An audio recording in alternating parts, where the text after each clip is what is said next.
একটি গাছের জন্য ২৪ ঘন্টা পাহারা কেন এত গুরুত্বপূর্ণ সেই গাছ? পৃথিবীতে এমনই একটি গাছ রয়েছে যার নিরাপত্তায় ১৯ প্রজন্ম ধরে মানুষ দায়িত্ব পালন করে আসছে। এই গাছকে রক্ষা করতে একসঙ্গে কাজ করছে সরকার, প্রযুক্তি আর মানুষের ভালোবাসার সবকিছু। একটি গাছের জন্য এত আয়োজন কেন?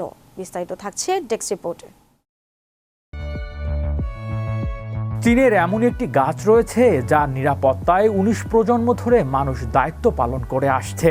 এই গাছকে রক্ষা করতে একসঙ্গে কাজ করছে সরকার, প্রযুক্তি আর মানুষের ভালোবাসার সবকিছু।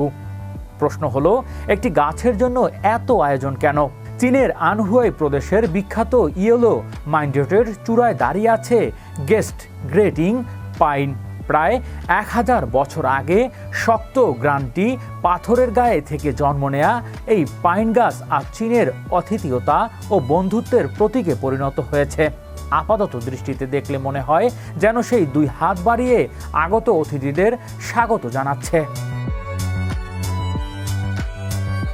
শতাব্দীর পর শতাব্দী ধরে অসংখ্য চিত্রকর্ম, কবিতা ও আলোকচিত্রের জায়গা করে নেয়া এই গাছ এখন চীনের অন্যতম পরিচিত প্রাকৃতিক নিদর্শন। প্রতি বছর লাখো মানুষ শুধু এই গাছটির এক ঝলক দেখার জন্যই ভিড় করে ইয়েলো মাউন্টেনে। আর এই মূল্য ঐতিহ্যকে রক্ষা করতেই নেওয়া হয়েছে বিশ্ব ব্যবস্থা। বর্তমানে গাছটির দায়িত্ব রয়েছে হুইং সং। তিনি ১৯তম প্রজন্মের রক্ষক। গত ১৬ বছর ধরে তিনি নিয়মিত টহল দিয়ে গাছটির খোঁজ খবর রাখছেন। সাধারণ সময়ে প্রতি ২ ঘন্টা পর পর গাছটি পরীক্ষা করেন, আর দুর্যোগপূর্ণ আবহাওয়া সে সময় কমে দাঁড়ায় মাত্র ৩০ থেকে ৪০ মিনিটে।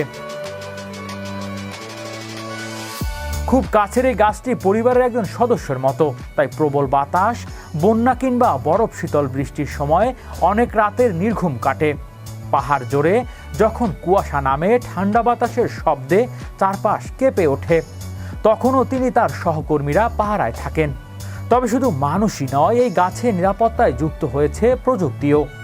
২০২০ সালে যেখানে বসানো হয়েছে বিশেষ অ্যালার্ম ব্যবস্থা, কোনো পর্যটক নিরাপদ সীমা অতিক্রম করলে সঙ্গে সঙ্গে মোবাইল অ্যাপের মাধ্যমে সতর্কবার্তা পৌঁছে যায়। এরপর দ্রুত ঘটনাস্থলে পৌঁছে যায় দায়িত্বরত কর্মীরা। পাশাপাশি নিয়মিত পর্যবেক্ষণ করা হয় গাছটির স্বাস্থ্য ও পরিবেশগত অবস্থা। সময়ের সঙ্গে সঙ্গে পর্যটকদের সংখ্যাও বেড়েছে। গত বছর প্রথমবারের মতো ইয়েলো মাউন্টেনে দর্শনার্থীদের সংখ্যা ৫০ লাখ ছাড়িয়ে যায়। এত মানুষের ভিড়ের মধ্যেও গাছটি নিরাপদ রাখতে ভিড় নিয়ন্ত্রণ ও পর্যটক ব্যবস্থাপনার বিশেষ গুরুত্ব দিচ্ছে চীনা কর্তৃপক্ষ। হৃদয় আশিস, বিশ্ব বাংলা 24 নিউজ ডেস্ক।